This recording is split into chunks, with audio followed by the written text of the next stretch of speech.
if you're Missouri and you're thinking, okay, we really need a get-right game for our passing game, let's get Brady Cook on track. 7 touchdowns in 7 games. Hadn't really had the same oomph as last year. You're looking at Alabama secondary, and the fact that they're going to be without Keon Sabb, who's a really rangy player. Also, he's been kind of inconsistent with his tackling, but typically a pretty physical guy. You can play him up near the box. He can do some good things for you. But, if you're Eli, I think you're probably looking at this and saying, I think we can create some mismatches and we can take advantage and we can get our passing game going. And I think the run, once you can start doing that, your run game is pretty much going to open up. And I think Missouri, with that 1-2 punch at running back like they have, they can cause some issues with their run game as well. So Alabama's defense, despite the fact that I think they played pretty well last week, I think going from, playing a Nico inexperienced player with Tennessee to a graduate player like Brady Cook, he's going to try to limit some of those mistakes, and that's going to put that much more strain on the defense to get the job done. Thanks for listening to KC Sports Network, proudly presented by Emprise Bank. If you're thinking about starting a business or know someone who is, check out Emprise Bank's SBA loans. It's always good to know your options, and they can be your partner in possible. Hello and welcome into Mizzou That's Who, your podcast from Missouri Athletics here on KC Sports Network. I'm your host, Tucker Franklin, joined as always by Maggie Johnson. Maggie, how was your weekend? It was good. I'm happy to be back. I know you had to do the show without me last week. It was a good one. Hope everybody listened. I will say, this weekend, I think, took years off of my life. This game took years off of my life. I think my heart rate was around 150 according to my Apple Watch or something crazy. It was a wild game. It was a wild game. It was. We'll give our final thoughts here on this Auburn homecoming contest, and we'll flip the page to Alabama having the Iron Bowl in back-to-back weeks for the Missouri Tigers on the schedule. I know we talked about it a little bit. We've talked about it for a couple of weeks, but we got Clint Lamb joining us, Alabama football analyst for Cover Crimson, joining us as later on in the show after the break. He'll come on. He'll talk about things from the Alabama side of things. But Maggie, let's talk about that homecoming victory, and really, I guess let's just talk about Brady Cook, because what happened in that The show's game, about Brady Cook. This is Brady Cook hour, okay? Brady Cook appreciation podcast, I guess, is what this is going to be. This first half before we hit the break is going to be just a Brady Cook appreciation podcast. Because, I tweeted out a couple of times. I looked through the game notes that Missouri Athletics Department does send out, right? And every time I look down, I scroll through here and I see these Brady Cook stats about his career numbers, right? Like, he's up there with your Chase Daniels, your Brad Smith, your Blaine Gabbert. He's passing Drew Locks. He's passing, all these guys. James Franklin, if I said him already, I'm sorry. He's passing guys that we regard as in very high regard in Missouri as great quarterbacks. Statistically, his numbers are up there, but it doesn't feel like we hold him in the same regard as those other quarterbacks. Maybe this game might have changed some people's minds, Maggie. If anybody is sitting here listening to this podcast and thinks that somebody else needs to be the quarterback for the Missouri Tigers, turn off the pod. Just turn off the podcast. You're so far removed from reality. We've talked about this a lot on our show about how, especially about how there's no reason for Drink not to play the best quarterback. You don't need to see the backup in the game for this to be the right decision. You don't need to be oh, okay, now that I've seen Drew Pine, I understand what... No, you should have just known. I'm sorry. You should have just known. There's a reason he didn't start at Notre Dame. There's a reason he played 2 games at Arizona State, and that's because the quarterback was injured. There's a reason he's not the starter at a Division I university. We found out why. He had a 7.7 QBR on Saturday in about almost 3 full quarters. Pretty close. To most of the game. So I just hope that there is absolutely no doubt in anybody's mind that Brady Cook is the starter for Mizzou. There shouldn't be any more. It has been 3 years, Maggie, that we've been doing this show, and I'm pretty sure every year we have talked about a conversation about maybe somebody else should be playing instead of Brady Cook. And look, I know Brady Cook fought through some injuries that first year we started the show, right? Which was, what would that have been, 2021? 2022. 2022. The K-State, when he got hurt at K-State. Yes, and he played through some injuries there. Maybe it would have been better to play somebody else there. Maybe. Who knows? We'll never know. It's in the past. Last year, Brady Cook showed why he should be the starting quarterback. I think that they had a lot of things going for him on offense in terms of returning guys, how that offense was working. Kirby Moore, great addition to this Missouri coaching staff and kind of taking some of that offensive pressure off of Eli Drinkwitz there in that circumstance. I do think a lot of it has greatly improved. I think we expected to see another jump like that from 22 to 23, like we saw from this year, right? From 23 to 24, we expected the same type of jump. Doesn't happen that growth is not linear at all. It's very exponential usually in how things work. And, maybe they anticipated some things to happen with this offense that haven't happened, right? I think that they have gone away a little bit more from the quick game and the screens. I talked about this on the post-game show, and I think I've talked about this every week, Maggie, about how I want them to do more screens and quick game just to get Brady more comfortable with how everything is. And it almost seems like they deviated from that on purpose, right? Because they thought, hey, you know what, maybe Brady can do some more, I'm going to say this in air quotes, big boy passing stuff, right? Drop back, I'm going to sit there when I got time in the pocket and deliver strikes, dissect a defense, because they thought that he was there. Now, he could be there, right? But he hasn't had the time to do that with the offensive line. The trust seems like it's a little shaken there, right? So things happen that are sometimes you don't anticipate to happen. And for Maggie, I think you kind of hit the nail on the head. If people coming into, week 7 of the week 8 of the college football season? Yeah. Week 8 of the college football. We're going to 9. Yep. Right. The bye threw me off. We do this every week. We don't really. We don't know. Yes, that is true. If people thought going into week 8 of the college football season that Drew Pine should still get a shot, that's why? Why do you think that? This is a kid, Drew Pine. No disrespect to Drew Pine. I actually really greatly respect Drew Pine for coming and transferring to a university that already had an established starting quarterback to say, all right, I'll come here and I'll be a backup quarterback. Because it was never expected for Drew Pine to be a starting quarterback at Missouri. It was always going to be Brady Cook. And for him to transfer here, Drew Pine to transfer here and be all right, I'll be a backup quarterback, I think says a lot about him and his awareness of where he is in his career as a football player. But I do think Brady Cook coming back into that game was no pun intended, was the shot that this team needed. We're not speculating. Not speculating. This team needed that shot. Because that game, I could feel it through the TV. The atmosphere was dead. I don't know how it was actually there, but vibes were not high, especially after the Luther muffed punt. I didn't talk about that a whole lot on the post-game show, just because obviously there were better and cooler things to talk about on the post-game show than Luther muffing a punt to set up.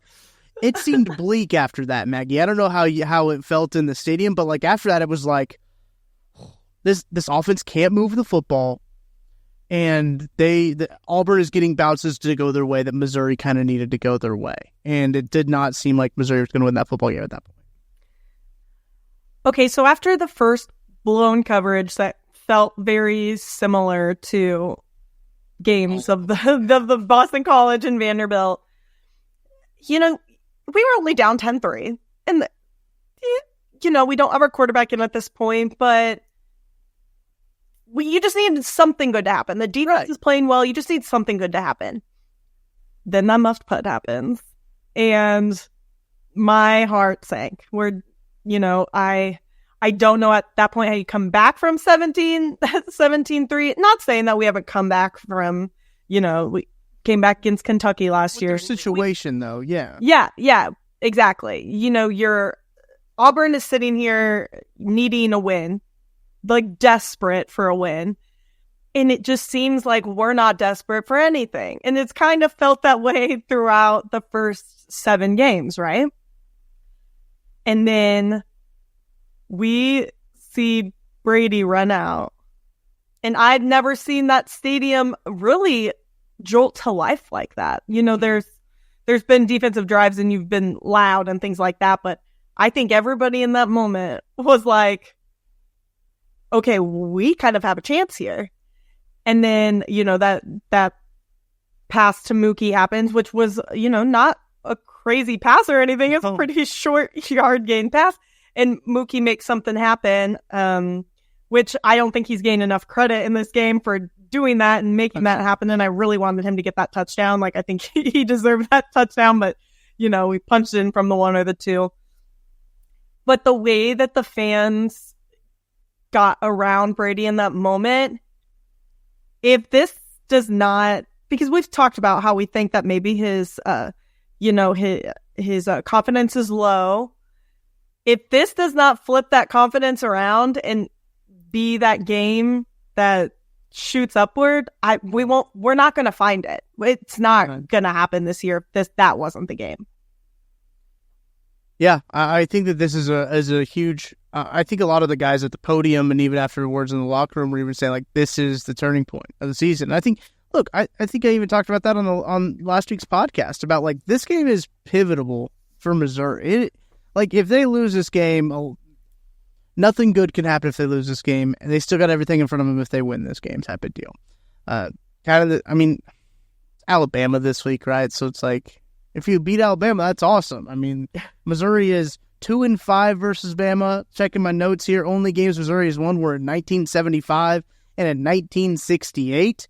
Average margin of victory for Alabama has been over 25 points. So, a matchup Alabama has historically dominated in terms of just how things which could be good. Which could be good because even like Mizzou's sitting at 6-1. Have we played our best? No. No, we have not played as good as I think that we can be. But everybody on Twitter, in the polls, everything is looking at Mizzou like we're 2-4. Right. So, I don't think that Alabama's going to come into this game and super underestimate Missouri, but I think that there's probably a little bit of them. And, I've seen other fan bases talking about how big of a fraud and all of these things Missouri is. They have a chance to go out there and take advantage of that type of feeling because, guys like Ryan Williams, all they've really ever seen growing up is Missouri not be good. We talk about this later, 17. It's all he's really seen. So, and a lot of these guys, it's all like they're a lot older than him. So I think they have an opportunity to go in there and shock Bama if Brady keeps that confidence level up and if his teammates feed off of that confidence. I think that's really important too. I think so. They gotta, how they respond after a big emotional victory like that will be very telling of how this team is going to kind of finish the season, right? It's easy maybe to say, like, let's see how they respond after a big loss, like the A&M game, right? Like, it's easy to say, like, oh, let's see how they respond. It's kind of the same way with, like, any of these big emotional swings of, like, you get blown out on the road at Texas A&M, a hostile environment. How do you respond? You have an incredible comeback at home against a team you probably should beat in a game that really Auburn should have won that game. Let's be honest. Like, Auburn should have won that football game. We didn't have Nate Noel in the game. We didn't have Brady Cook in the game. Drew Pine couldn't throw a fade pass to save his life or a boundary pass for anything. Receivers were dropping the ball. Jordan Harris dropped an extremely easy pass. The muffed punt. You're right. Because Brett Orley was in and out of the game too. Like, because he's been dealing with a shoulder injury since the beginning of the year. Like, they've had struggles. Like, this, Auburn should have won this football game. And look, I understand. Maybe I don't understand, actually.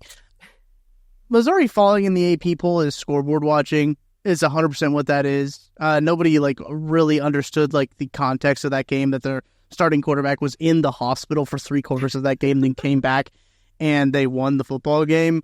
But Meg, you bring it up with Clint. The fact that Missouri just keeps getting disrespected in the AP poll is wild. Falling, what is it, 7 spots after wins? 7 total. After 7 total.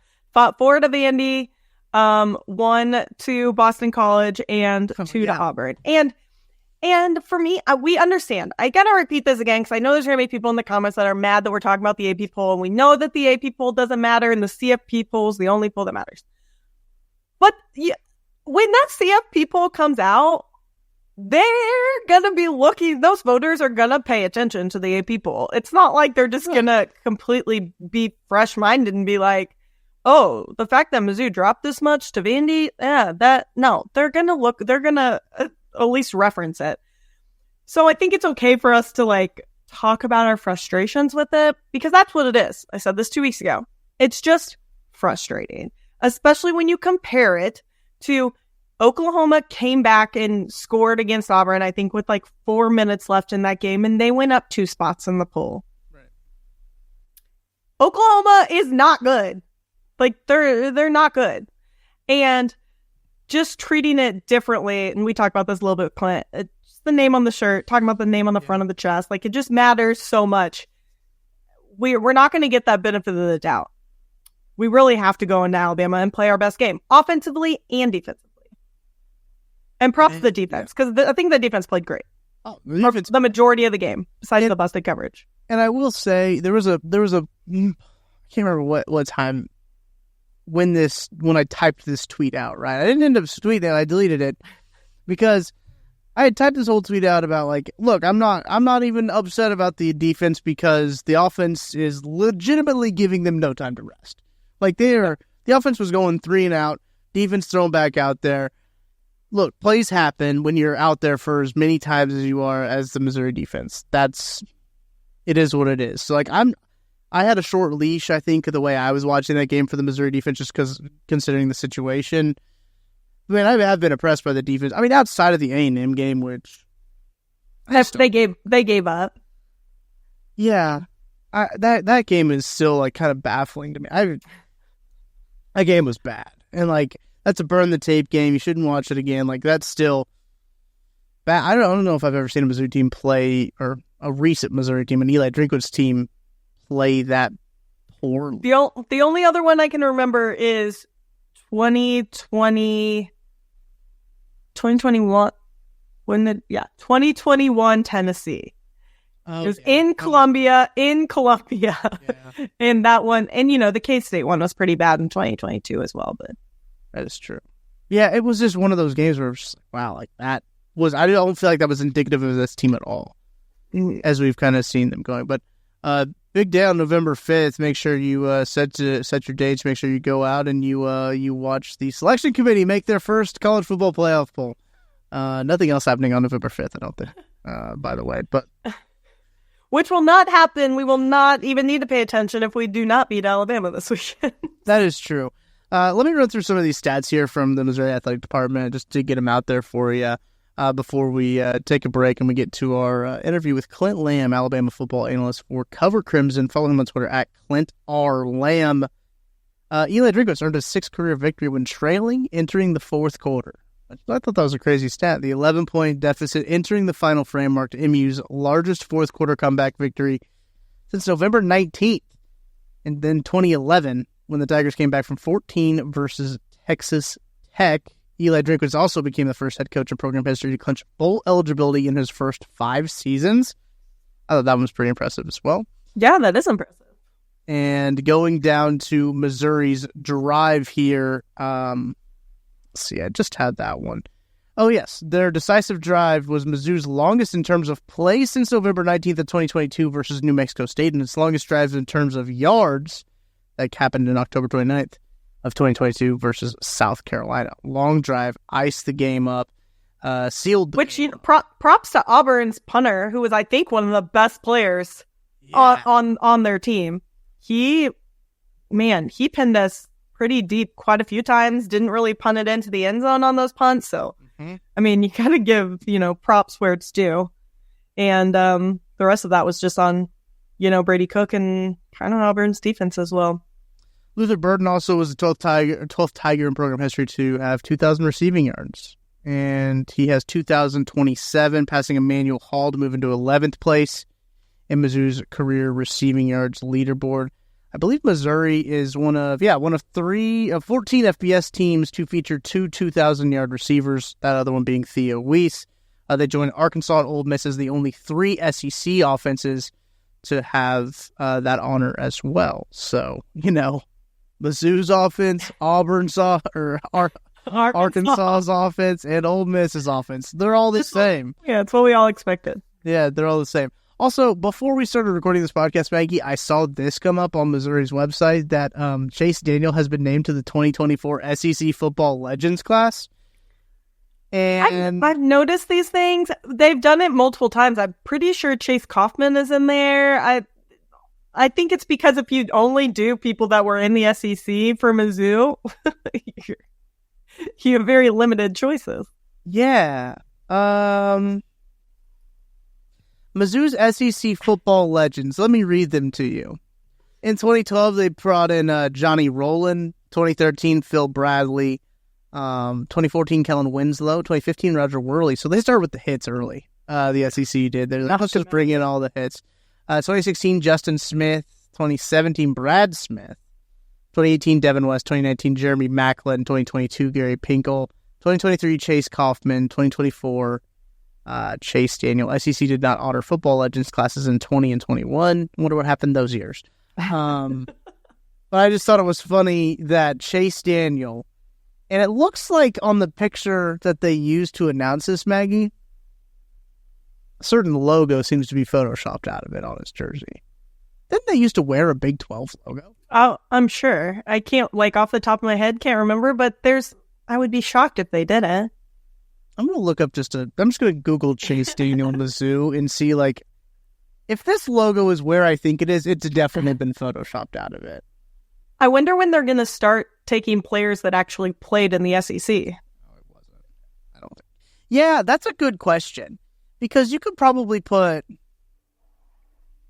I mean, look, you had 2 teams make the SEC championship on back-to-back years, right? Yeah. So you probably take some guys. You got Marcus Murphy. Yeah.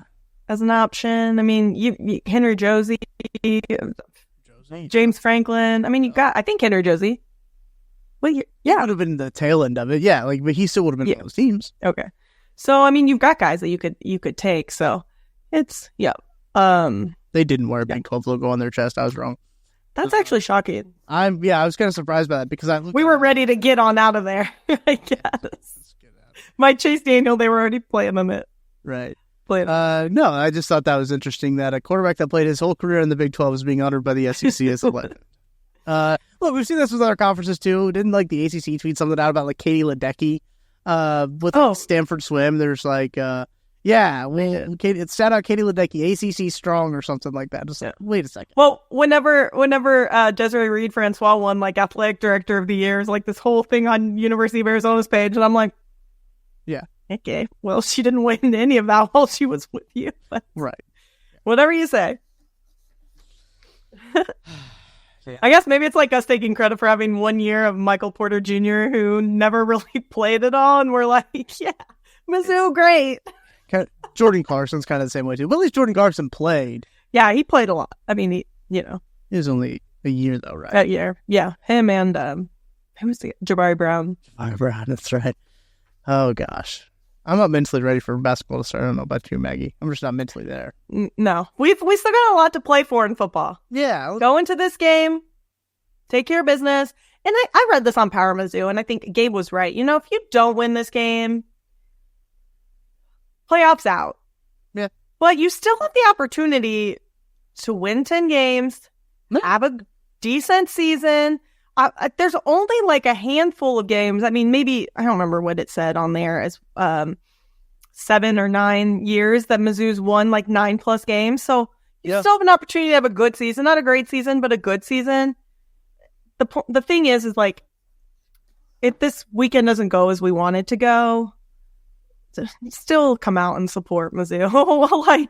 They still have a great chance to have 10 games and go to a good bowl. So you got a great class coming in as well. Great class. Their 2025 class is great.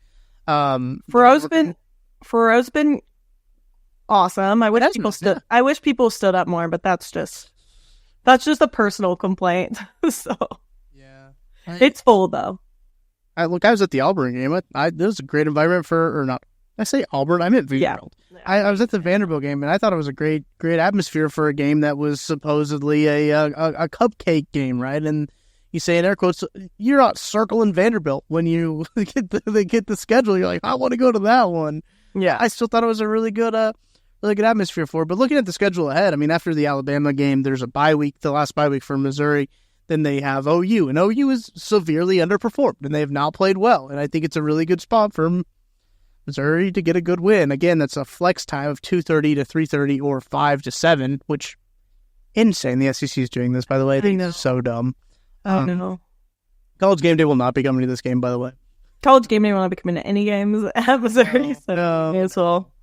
Then they got 2 more games back-to-back at South Carolina, at Mississippi State. I think that those are I still think those are 2 wins. Like, Mississippi State's bad. That'll be a win. They're on a backup quarterback. I still think not as bad as we thought, but I think that it's still a possibility to win. Right. And then Arkansas, which I'm never worried about Arkansas. They've been playing better than probably a lot of them. Yeah. Well, look, I think both Arkansas and South Carolina have outperformed our expectations for them at the beginning of the year. Mm-hmm. But I still think Missouri can beat them. Missouri and South Carolina's bugaboo for some reason. I don't know why. That's why those fans hate us for that exact reason, and I don't blame them because they're like the Kentucky for me. I'm like, why would we not be Kentucky for so long? We always got so close, but never could. So, no, totally agree.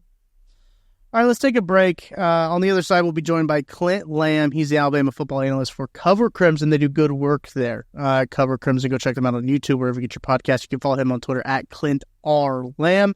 Breaking down Mizzou and Alabama. But first, we got to give a thanks to our friends at Home Field Apparel. Go check them out. Home Field Apparel. Maggie's rocking the, is that the Fight for Old Mizzou? Mizzou. Yep, Fight for Old Mizzou shirt. That's a good one there. They got a bunch of good stuff there as well. I believe they have a new pullover over there at homefieldapparel.com. You can go check them out. Homefieldapparel.com. If they want more than Mizzou, they got more than Mizzou. Look, I know they're an Indiana-based company. They are big on the Hoosiers right now. Hoosiers having a really good season. 9-win Indiana is fully on the table. Kirk Cignetti got the boys cooking. They're excited for it. They got a lot of stuff going on for College Game Day, actually. This week is going to be in Indiana versus Indiana-Washington, which they'll have a backup quarterback for that game. That'll be interesting for the Hoosiers as they take on the Huskies in a new Big Ten game. But that code Mizzou24 gives you 15% off at checkout. Go check them out, homefieldapparel.com. When we come back, we'll be joined by Clint Lamb. We'll see you soon. Shop Chiefs tickets and more with no fees. Plus, save big with code KCSN at ticketsforless.com, the official ticket provider of KC Sports Network. Wouldn't it be nice to have a wireless provider that's straight up, with no BS, no complicated bills, fees, or upcharges? Well, with Mint Mobile, you can say bye-bye to your overpriced wireless plans, jaw-dropping monthly bills, and unexpected overages. Mint Mobile is here to rescue you with premium wireless plans starting at just $15 a month. All plans come with high-speed data and unlimited talk and text delivered on the nation's largest 5G network. And if you're worried about losing your phone or phone number or contacts, with Mint Mobile you can bring all of that over to join Mint Mobile's plan. Ditch overpriced wireless with Mint Mobile's deal and get 3 months of premium wireless service for just $15 a month. To get this new customer offer and a new 3-month wireless plan for just $15 a month, go to mintmobile.com/KCSNMTW. That's mintmobile.com/KCSNMTW. Cut your wireless bill to $15 a month at mintmobile.com/KCSNMTW. $45 upfront payment required, equivalent to $15 per month. New customers on first 3-month plan only. Speed slower above 40 gigabytes unlimited plan. Additional taxes, fees, and restrictions apply. See Mint Mobile for details. Clint, appreciate you joining us on today's episode, giving us the side from Tuscaloosa as Missouri travels down there to take on Alabama. 2:30 p.m. kickoff time, Central Time on ABC in Tuscaloosa. Clint, how you doing? I'm doing good. It's been a pretty crazy few weeks. So when you ride the high of like that first half against Georgia, and then you have the fall off in the second half, and then you follow that up with a loss to Vanderbilt, and then South Carolina struggles, and then Tennessee lost. It's been quite an interesting season compared to years past, but it's been fun though. I mean, I say that. A lot of Alabama fans would not agree with that statement at all, but from a coverage standpoint, it's been interesting because, I mean, it's a lot of really exciting games. The days of beating teams 42-10 and all that stuff, I mean, it's probably come and gone, but it's been fun. Welcome to the dark side. I've been getting that a lot the last few weeks.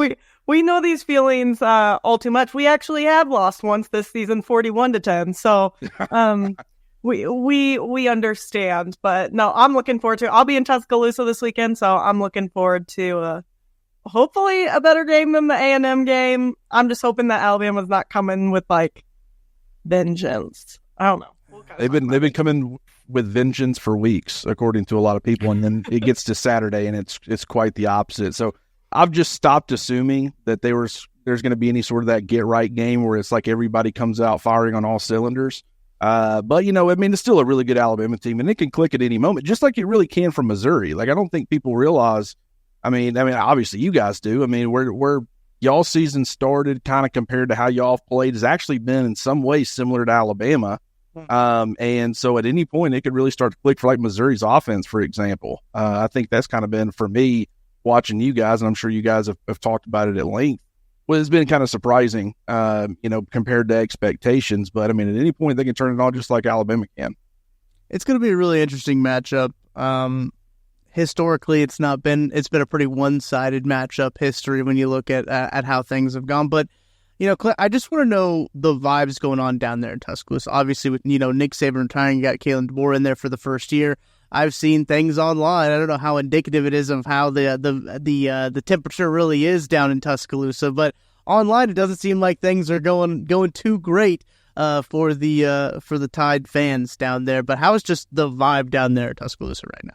It's great. Everybody's getting along. No criticism whatsoever. Everybody's handling it really well, as you would fully expect. Right? Yeah. 2 decades of just an absurd amount of success, followed by losses to Vanderbilt, close, to Tennessee too. Yeah. After winning 16 out of 17 under Nick Saban, close games against South Carolina, barely pulling one out against Georgia. No, I mean, in all seriousness, I think people understand to an extent that there was going to be some transition. But just, I think the way that it's looked is really what's been concerning the most Alabama fans. The undisciplined, nature, the fact that you've got Kendrick Law at the end of games, punching players and putting you in a 4th and 22 situation when you had a very manageable 4th and 7 as you're trying to win that football game. You got Malachi Moore having his tantrum against Vanderbilt, kicking the football, throwing his mouthpiece, refusing to come off the field. So that's the sort of thing that you really didn't see under Nick Saban, and obviously, fair or unfair, everything Kalen DeBoer was going to do was going to be compared to Nick Saban. And so, even things like playing music at practice and his calm demeanor, all that stuff, him wearing a T-shirt for the Vanderbilt game, apparently that was a huge deal to Alabama fans. So nothing is off the table as far as criticism right now. No one is safe. So we've had to learn how to navigate those waters and avoid those landmines, as much as possible. But I will say, there's still optimism, despite the fact that you've lost to Vanderbilt and Tennessee. Somehow, in this 12-team expanded playoffs, there's still a chance. But, I don't think anybody is assuming anymore that it's going to be like this weekend against Missouri. It's going to be a get-right game. They're going to figure everything out. I think Alabama fans are approaching this like it's going to be a war, and they should be. And I think you kind of brought up the 12-team playoff a little bit, and I think that's an interesting thing because I think if any teams are going to get a benefit of the doubt, it's going to be teams like Alabama, teams that have lost 2 games, by a possession each. Team, I hate always saying this because, fans of teams like Alabama and Georgia don't always agree, but there is something that comes with the name on the chest that, people look at a little bit more. Like even Tucker and I talked about this on our podcast 2 weeks ago. With the AP poll, so Mizzou dropped another 2 spots this week for beating a team without their quarterback in the entire game. When Oklahoma beat Auburn, they went up 2 spots. We've dropped 7 spots after wins. I think. What did you guys drop after losing to Vandy? 6 spots, I think. Yeah, 6 spots. Well, we dropped 4. We dropped 4 spots after beating Vandy. Well, there is there's a little bit of something like that comes with that. So I was trying to think in my mind, who has more to gain from winning this? And we talked about that with Billy Lucci of Texags a couple weeks ago with the A&M game about who had more to gain. I think it's kind of similar. We both have the same amount, I just think that Alabama can kind of afford to lose this game and still maybe have a chance. Mizzou doesn't have that chance. If Mizzou loses this game, they're out of the rankings. They're out of the picture. I will say, if you're talking about which team has a better chance with 3 losses to get in, it would absolutely be Alabama. But I still say they're done with 3 losses. Now, granted, you've seen teams in that 11-12 range with 3 losses in the past. But just this is kind of, when you look at the rest of the schedule, Oklahoma and the way they just played against South Carolina, Mercer, Auburn being 2 and whatever they are at this, right now, there just aren't too many opportunities to really make a statement if you don't get this win. Like, this is your last opportunity to beat a good football team. And when you put it like that, as far as dropping after beating Vandy 4 spots and doing all that stuff, like, that is pretty wild. But I think everybody looks at the talent level of Alabama and they just assume at some point it's going to click. But it hadn't up to this point, and I've kind of been shocked. We should have expected more throughout this process. And I've gone on rants on our show and stuff as far as, just everything they lost. It is absurd.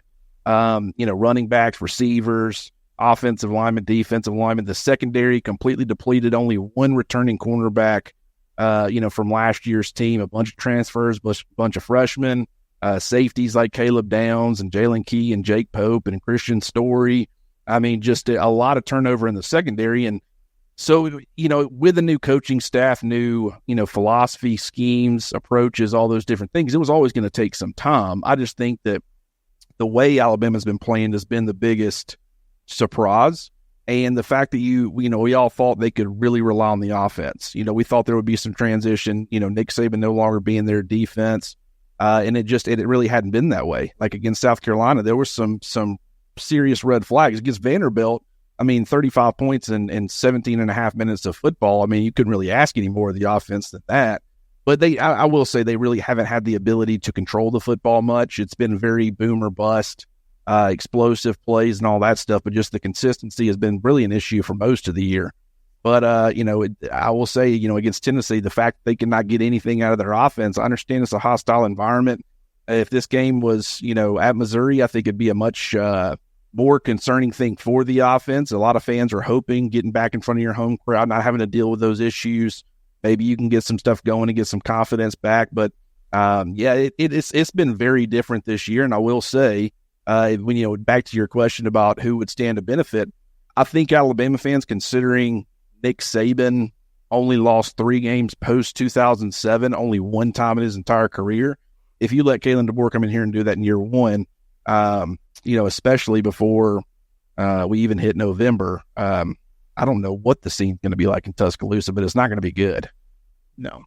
I want to talk about that Alabama offense because coming into the season and really still throughout the season, I still consider myself a pretty big Jalen Milroe fan. I thought what he could do with what Kalen DeBoer could do with Jalen Milroe was exciting just coming into this year. And we talked to Chris Marler about it on our pre-season show about just the combination of those two guys is a really exciting pair. What's going on with Jalen Milroe right now? Oof. Man, it's a loaded question. I know. That's an interesting question. Yeah, because I feel like if I had the answer to that, I'd be making a lot more money than I am because I could fix them, right? But, there's been, some concerns as far as maybe a potential injury. There was a video of him going around pregame warming up where it looked like he was favoring one leg a little bit. It wasn't super noticeable. And then, people get asked about it, and Tyler Booker got asked about it on our sister, show the next round yesterday, and he said his initial response was he's 100%. And then he went back and even kind of corrected himself. And he's like, well, at this point, everybody's dealing with something. And he said he was kind of a little bit banged up. But, he reiterated that it's nothing that should be able to hold Jalen Milroe back from being able to perform at the highest level. Kalen DeBoer said the same thing in his press conference yesterday. And so, while I do think he's dealing with something that's kind of hindering him a little bit, no one believes it's big enough to really be causing the kind of issues that we saw on Saturday. I will say, going back, I really can't remember a worse quarterback performance in recent memory. It was really bad just as far as missing open guys. He was 0 for 5 as far as passes traveling 20 or more yards downfield. terrible interceptions, wasn't running with the football at all. I mean, that's one of your biggest strengths, and it just doesn't feel like in the last few weeks he's been willing to do that as much. That's really held back the offense. It's just been, it looks like a confidence issue with him right now, if I'm speaking candidly. And I mean, they show him on the sidelines during broadcast, and he's by himself. He's not the same kind of, high energy type of guy. He's been kind of sitting by himself. It looks like he's kind of pouting, but I don't know if he's pouting or just, focused or what. I mean, things haven't been going well, so you certainly don't want him laughing and cutting up on the sidelines, but it just feels like, he's like the leader. I mean, Alabama's got a bunch of leaders, but I mean, being the quarterback, being a guy who stuck around and having the success that he did earlier in the year, we know that he's grown. I mean, he was doing a lot of things early in the year, including that first half against Georgia. They're sending pressure. He's recognizing where the blitz is coming from. He's getting the football out quick. He's utilizing the short to intermediate parts of the field. He's going through his progression. So, I mean, all the concerns that we had about him being able to do that, he was showing signs of showing a lot of improvement on that front. But it feels like he's regressed a little bit the last couple of weeks, gotten back into some old habits. And, as long as those continue, Alabama's offense is going to continue to be inconsistent, and it's going to continue to give, opposing team chances to win the football game. I think there's a lot of similarities actually between Milroe and Brady Cook in terms of the years that they came. They both kind of came into their own at the end of 2023, struggled a little bit at the beginning, came into their own, and then had extremely high expectations for this year. At least I know Milroe was considered probably a top 2 quarterback in the SEC, and Brady was somewhere around the 4. And they both went back to old habits. I noticed Jalen is struggling in those short passes as well. But something that I've noticed has also kind of come back that's not just a Milroe problem is the offensive line. Like, the offensive line last year for Alabama was bad. It was bad. And, like, he's been sacked 7 times in the South Carolina and Tennessee game combined. He's a bit under that pressure, so he threw 2 picks per game. I think the offensive line is a lot to blame, and it's similar at Missouri. This isn't just a Brady Cook issue. This has been an offensive line issue as well. But I think that's really been something that's hindered Alabama. I would agree. I think the biggest problem is that Alabama's not winning enough on early downs. Like, they're putting themselves in unfavorable situations, and actually Tennessee was doing a lot of that too. Like, going into last week's game, you noticed that their offense, I mean, they were, whether it be penalty, whether it be negative plays, they were putting themselves in a lot of, bad situations. And with Nico being their quarterback and the inexperience, you were relying on him a lot to bail you out. And I think, Alabama did have some of those issues. South Florida in particular was really bad as far as not, constantly being behind the sticks and in bad situations offensively, really until late in the fourth quarter. But they had gotten better about that really since that game. And then they just took a huge step back on that front. And I think that certainly affected Milroe. I think the offensive line, it's a really good group. It's really talented. But all these guys really aren't necessarily schematic fits for what Kalen DeBoer typically wants in his offensive line. You got a 369-pound left tackle. That's really for a passing offense.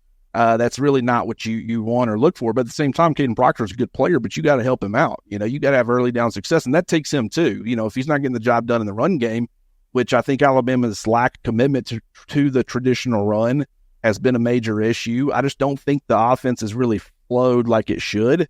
It feels like Nick Sheridan at times. It's like he runs the football just to say, okay, we checked that box, we ran, let's go throw it 6 more times. What I really want to be doing here in the first place, I just want to keep people off my back. They committed to a full-on, nothing but run drive against Tennessee to start the second half, and they actually had a lot of success. And then it's like, okay, I mean, you didn't have to commit that hard, mix something else into it. I really feel like you could go down and score if you do that a little bit more.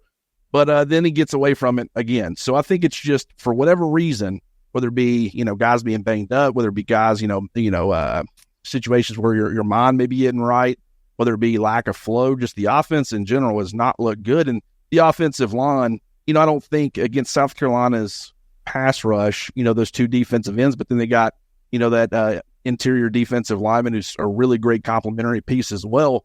doing things like near the end of the first half, you try to go into that hurry up offense. You try to go down and score with like a minute, under a minute to go. And it's like, I understand being aggressive, but you can do that against Wisconsin because they're not great up front. Doing that against South Carolina, you're allowing them to pin their ears back and get after your quarterback. Jalen Milroe makes an ill-advised throw, throws an interception. They get a field goal out of it. These are adding to the mind game. So, yeah, I agree that it's not just Milroe, but for whatever reason, everything that's transpired on offense has certainly affected him mentally, and he's got to get past that at some point. It's going to be really interesting with Missouri's defense. They've played pretty well against the run. They've been a pretty good run defense, so I don't know if running the football is probably going to be the right answer there when it comes down to what Alabama's trying to do, get back on track. And, Maggie, you mentioned the offensive line. I don't think the skill position players, I know a lot of the offense revolves around the quarterback, but I don't think they've done a lot to help Jalen Milroe out either. When it comes down to it, it is kind of what you've been talking about. There's just a lot of things not going right for Alabama on the offensive side of the ball. And on the defensive side of the ball, you mentioned it earlier, they're decimated, man. And in the secondary specifically, just I talking about just like their defensive backs, what they lost last year to the NFL. They lost a ton of guys to the NFL, different guys playing on different college football teams now. But then just the injuries themselves, that is, I think, very apparent when you just turn on a game and you see guys running open against the Alabama secondary. Yeah, I mean, it was crazy because you were already trying to, figure out your rotation there. You had some good players, but you've been trying to build some depth. Nothing but transfers and freshmen. Jaleel Hurley was the only returning corner, and I think I haven't seen him this entire year. He's like the 5th or 6th or 7th cornerback on the roster at this point. So it's like, okay, I mean, it's nothing but the new faces in that cornerback room. And then you get in against Tennessee, 4 plays in, Devontae Smith, your starting Husky, goes down. 6 plays later, Red Morgan goes down. And now you're to your third-team Husky and King Mack, a Penn State transfer.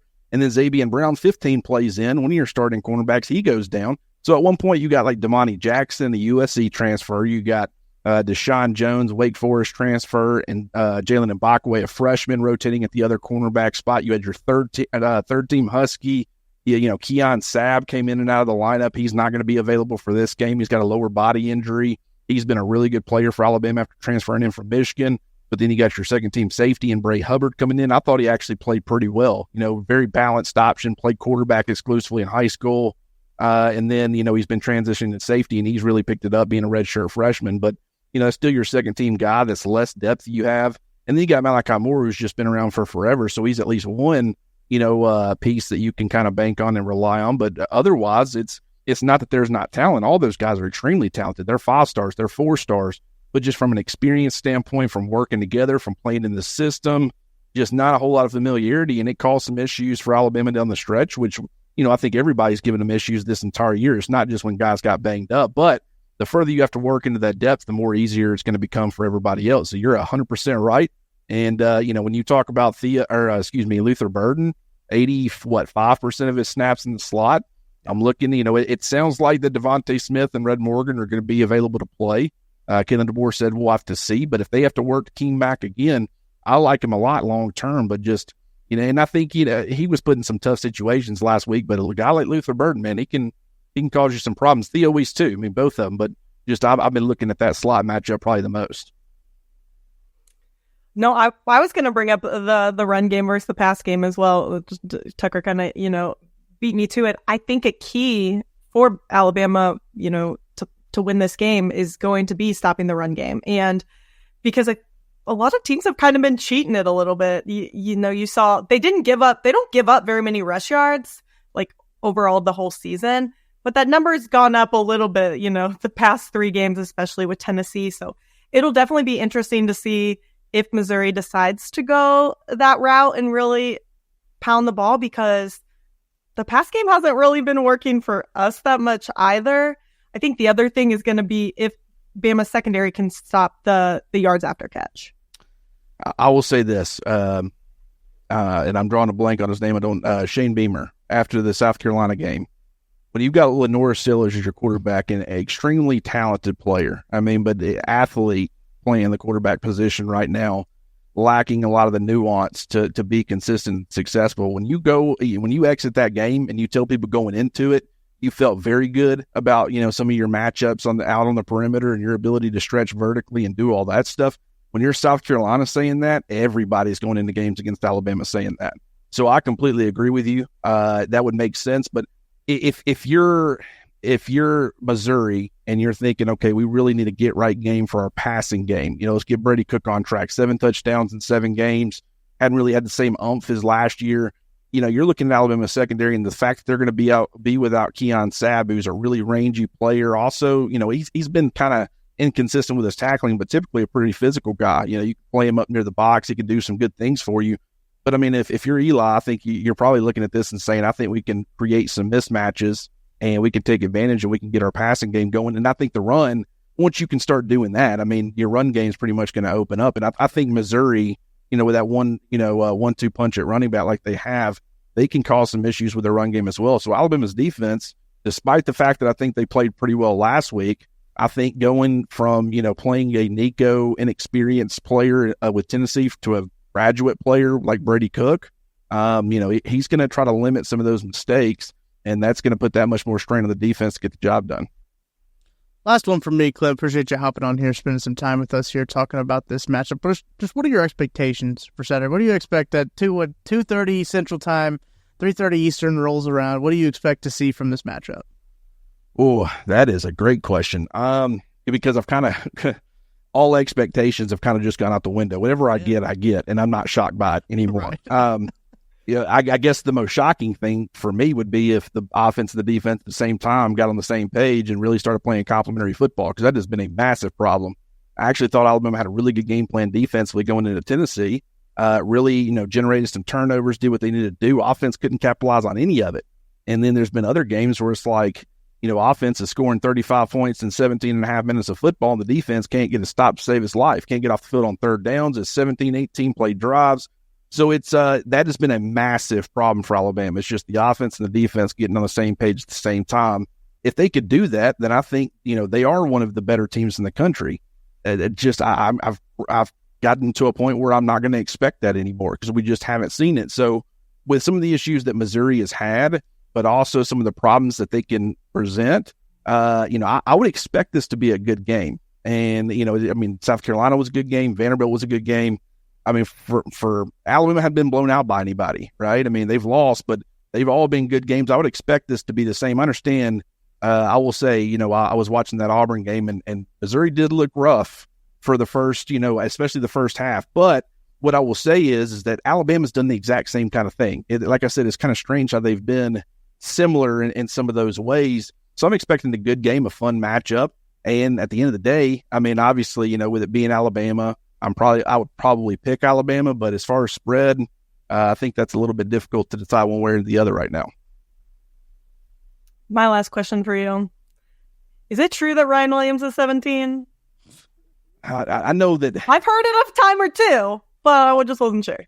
I know that he's a dangerous kid to have on a college campus because, college kids are going to want to have fun, and he's 17 years old. He can't smoke cigarettes. He can't do none of that stuff. I mean, he can get in trouble for anything right now. Yeah. So, I mean, and he's a special talent. He's fun. Oh, man. It was unfortunate.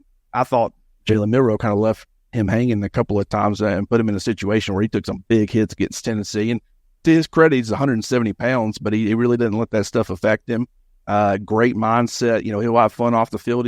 He'll do all the TikTok dances in the podcast. But when it comes to weight room and practice field and game field, the guy knows how to flip a switch and really has a competitive nature about him and goes about his business in a very professional manner. And so, I mean, that's kind of what's helped him. I mean, and Missouri's been kind of dealing with something similar with Luther Burton. Just a phenomenal talent, been an impact player pretty much from day one. And it's just a matter of sometimes you kind of, find it difficult getting him the football and just making sure he can make a major impact on the game. That's the same kind of situation that Alabama's found itself in. There were manufacturing touches for him last week to a degree. Jalen Milroe certainly trusts him. I mean, 9 targets in the first quarter. I don't know that I've ever seen that before in my life. He only had 9 over the last 3 quarters, which makes a lot more sense.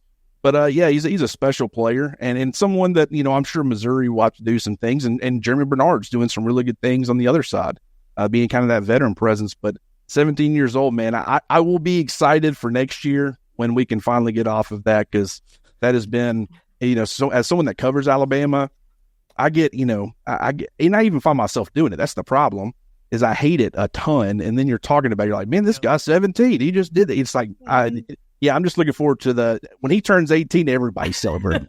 Well, I was going to like kind of with that question, do you think, because I think Luther Burden holds a lot of pressure, to be Luther Burden, to be LB3, his face is on chips, as we talked about earlier, and it's all a bunch of products. Do you think Ryan Williams feels that same pressure? Do you think Alabama relies on him more than maybe they should? That's a question that I had going in. It seemed like he'd always handled any pressure he was given pretty well. But then it's like, man, but you haven't been a part of the SEC. You haven't been in a place like Alabama. So like going into the first game against Western Kentucky, we had been hearing things about, hey, this guy's going to be a big part of the offense. You need to be preparing yourself. And, you start saying, okay, they'll probably try to get him in early. They might try to get him a couple catches, get his confidence up. And then, but I was trying to kind of temper expectations and say, but you guys got to remember, this is a young player. He's going to take a little bit of time. There's going to be some growing pains here and there. And he stepped on the field and it was like he'd been there for 10 years. I don't know that Julio Jones probably would be the other one that kind of stands out as far as, just day one stepping on campus. And that's at the wide receiver position. There's been others, Minka Fitzpatrick on the defensive side, guys like that. But and then of course, any type of situation, being second half of the Georgia game, you've just blown a massive lead. Georgia's taking it. The pressure was all on Alabama, and Ryan Williams had zero problem being that guy to kind of right that ship and immediately turn the game back around in Alabama's favor. And anytime Alabama's needed a big play, I say anytime, most of the time, Ryan Williams has been the one making it. So at this point, I just don't know if there's anything that's too big for him. But as the season progresses, he is a young player, and they're not used to this kind of grind for this long. So, I don't know if, you've started to see the numbers, taper off a little bit, but obviously he's still a massive part of Alabama's offense and will continue to be. Well, it's going to be interesting when the Tigers travel down to Tuscaloosa to take on the Tide at 2:30. That game is going to be on ABC, a little SEC afternoon primetime game there for the Tide and the Tigers. Going to be a good one. Clint, thank you for spending some time with us breaking down this matchup. Should be an exciting one. So for Maggie Johnson, I'm Tucker Franklin. Thank you to Clint Lamb for joining us on today's edition of Mizzou That's Who. We'll be back to talk to you after the Tigers' trip to Tuscaloosa.